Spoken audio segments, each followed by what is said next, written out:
Kanini pa ako sinusundan ito. At sa ganyang kalayo, hindi siya abot ng yo-yo ko. Kung hindi ko siya matatalo, matatakasan, problema to. Doon ako, sa gubat! Sa kapal ng mga halaman at puno dito, mahihirapan siya makita ako mula sa itaas. At kung susubukan niyang lumapit, maabot ko na siya ng yo-yo ko.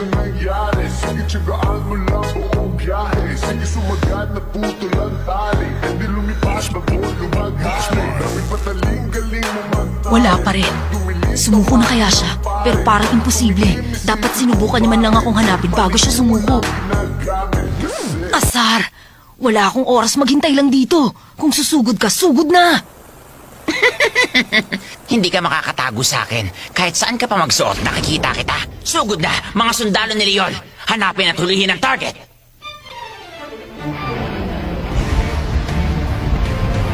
May paparating, pero galing sa kabilang direksyon at nasa lupa.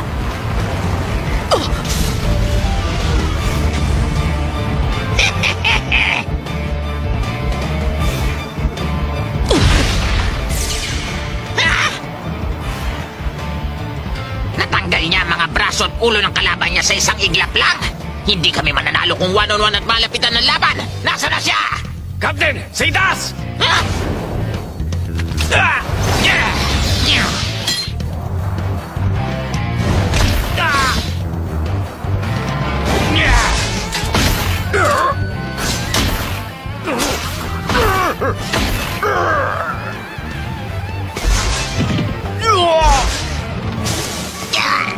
Mamamatay na ako!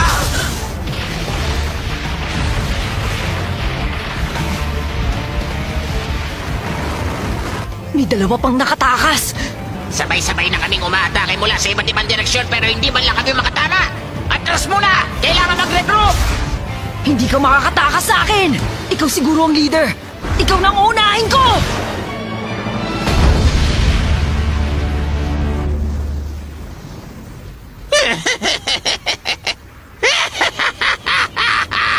Ano, ayos ba? Nagustuhan mo ba ang sorpresa ko sa'yo?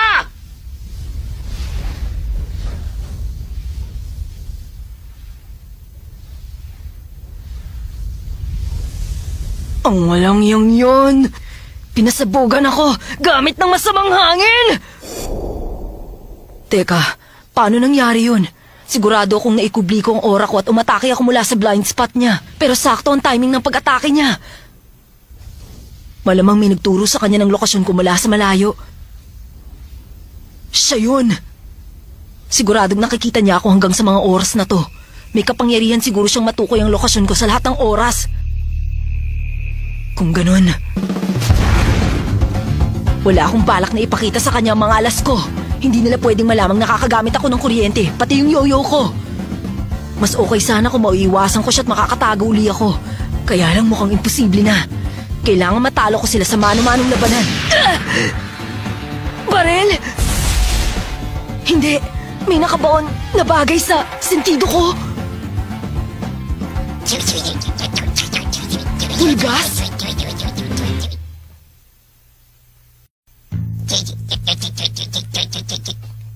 Pulgas? Asar! Saan nanggagaling ang mga balang to? Area TH-88, X-15, Y-12, C2, Point X-9, Y-3, C1. Okay. Wala ka ng takas mula sa aking freedom shotgun. Oh yeah.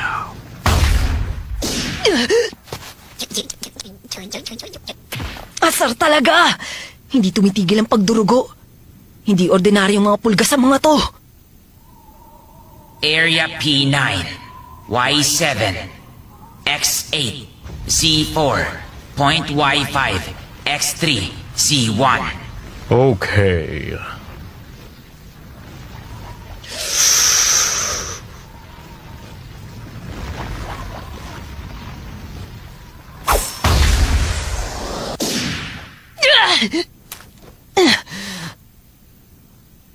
Halatang hindi nila ako gustong patayin agad. Hindi yun ang layunin nila. Ang talagang layunin nila, dahan-dahan akong ubusan ng lakas sa labis ng pagdurugo. Espesyal lang, mga pulgas ko. Mas talentado sila. Nakakatulon sila ng 200 meters pa itaas. At kung isasama mo pa ang puwersa ng aking airgun, hindi sila mapipigilan. Oh yeah. Aba, nailaga na niya. Kaya para walang kalaban-laban sa isang to ang Ape Squad. Mas mahihirapan silang barilin ako kung maglilikot ako. Pero yun ang gusto nilang mangyari para manghina ako lalo. Kaya hindi pa pwede yun. Mas dapat akong mag-conserve ng lakas.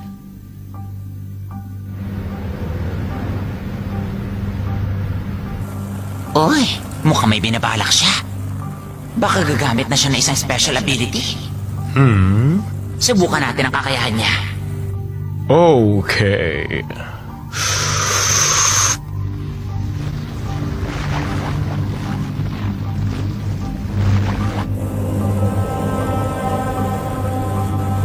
Sa pamamagitan ng aking kapangyarihang Super Eye, nagagawa akong makita ang target mula sa lahat ng anggulo dahil sa mga satellite dragonflies ko.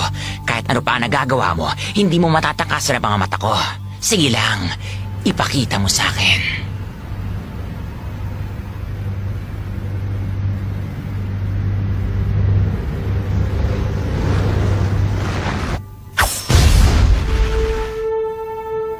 Hindi nakakagamit ng N si Killua. Ang N ang teknik ng pagpapalawak ng oras sa paligid ng katawan at pagpapanatili nito sa mahabang panahon. Isa ito sa mga kahinaan niya. Aminado siya sa kahinaan niyang iyon. Kaya naman hindi niya pinapalampas ang oras niya ng higit sa saklaw na komportable siyang gawin. 57 sentimetro mula sa katawan niya, napakaliit lang.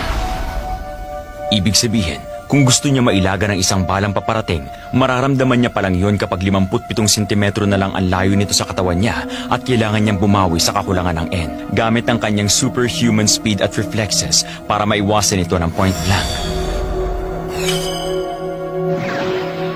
Pero, sa pagkakataong to, hindi siya umiwas. Ginawa niya yun upang malaman ang anggulo ng bala. Nagmula sa direksyong yon! Aba, sinadya niya magpatama para matuntun niya ang lokasyon ng bumabaril sa kanya. Ayan na, mabilis siyang papunta sa kinaroroonan mo. Okay. Sige lang, bata. Yan nga ang gusto ko. Yung sugat na nagalusan lang ng balang pulgas, tumigil sa pagdurugo. Malamang may nilalabas na kemikal yung pulgas na yun na pumipigil sa natural na pag-coagulate ng dugo. Kapag hindi huminto ang pagdurugo ng iba ko pang sugat, magkakaproblema ako. Hindi ko na patatakasin to. Tamang-tama to.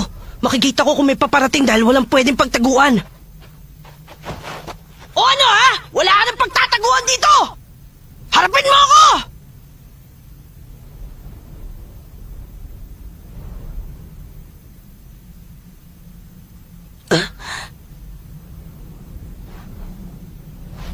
Sandali!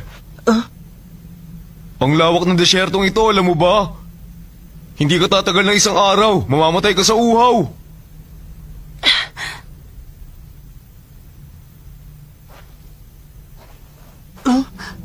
Sayang naman. Nag-e-enjoy pa naman ako sa pagmanman sa'yo. Gusto ko pa sana. Kaya lang, hindi na kaya eh. Nauubusan na rin kasi ako ng lakas. Maigi na siguro ito para makapag-usap tayo ng maayos.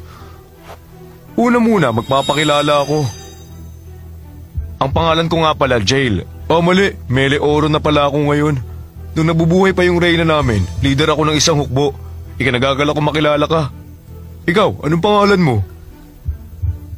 Sabihin mo, bakit mo ako sinusundan? Dahil syempre, ayoko mawala ka sa paningin ko. Malulungkot din naman ako kung mamamatay ka. Naisip ko kasi ikaw ang tipo ng tao na gusto kong maging partner.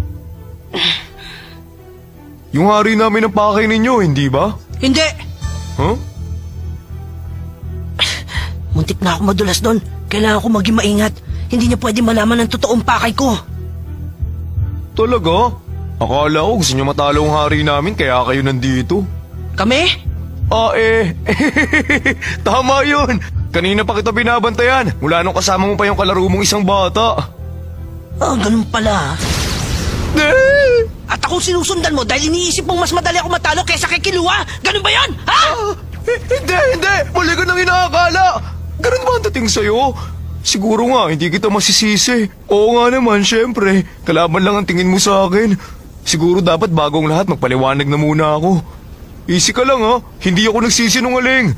Hindi kita sinundan kanina pa dahil gusto kitang labanan o lokohin. Pexmon! Ganun ba? Sige, naniniwala ako. Naiintindihan kita kahit siguro ako hindi maniniwala. Isa kang tao. At ako naman isang kimeraan kaya alam kong... Huh? Di nga! Siya na ba yun?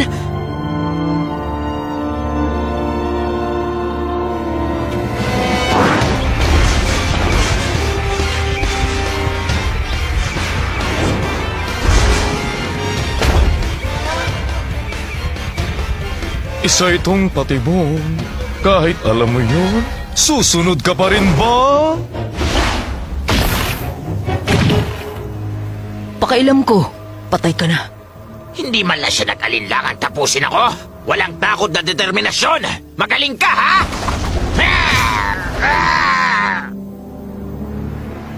Isang lawa!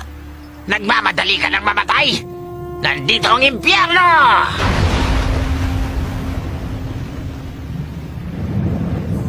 Ako! Pagkain! Sandali! Ito yung... katawan ng taong bahay ni Kapitan Ricardo! Patay! Huwag niyong kainin! Alam kong dapat ako tumigil pero... hindi ko magawa! Hindi ko mapigilan ang tawag ng dugo! Hangal ka! Paano mo nagawang putulin ang mahalagang paan ng dakilang si Kapitan Ricardo? Magbabayad ka! Anong tingin mo? Nahahayaan lang kitang hilahin ako sa tubig? Ang galing din itong suction cups mo sa paa. Ikaw pala yung bumaril sa akin. Isang pugita? Huwag mo akong tawaging pugita!